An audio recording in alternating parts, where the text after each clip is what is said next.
బయటికి పోగానే బాగానే సోపది కలుగుతున్నాయి అన్నదమ్ములై. ఏం అక్కర్రానంతో ఎందుకు మాట్లాడుతున్నావు? మాట్లాడితే ఏందే, ఎంత దూరం పోయినా మేము ఇద్దరం అన్నదమ్ములమే.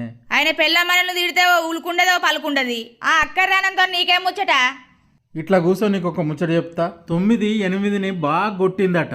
పాపం 8 ఏడ్చుకుంటా 9ని అడిగిందట, నన్ను ఎందుకు కొట్టినవు అని. నువ్వు నాకన్నా చిన్నదానివి అందుకోసమే కొట్టినా అని చెప్పిందట 9. 8 7ను కొట్టిందట 9 చెప్పిన కారణం చెప్పి. అట్లనే 7 6ను కొట్టిందట. 6 పోయి 5ను కొట్టింది. 5 పోయి 4ను కొట్టింది. 4 పోయి 3ను కొట్టింది. 3 పోయి 2ను కొట్టింది. 2 పోయి 1ని కొట్టింది. ఈ 1 అనేది నేను. ఏం అక్కర్రానోడు అన్నావు చూడు, అయినే 0 నా బ్రదరు. ఆ 0ను నేను అందరి లెక్క కొట్టా, ప్రేమతోటి పక్కన పెట్టుకున్నా. మేమిద్దరం కలిస్తే మా విలువ ఎంత అయిందే? 10 అయింది. ఇప్పుడు మమ్మల్ని చూసి 9 భయపడుతుందా లేదా? భయపడుతుంది. ఎదుటి వాళ్ళను ఎప్పుడు చులకన చేసి మాట్లాడద్దు, తప్పైందని చెప్పు. సరే, ఒకటి నా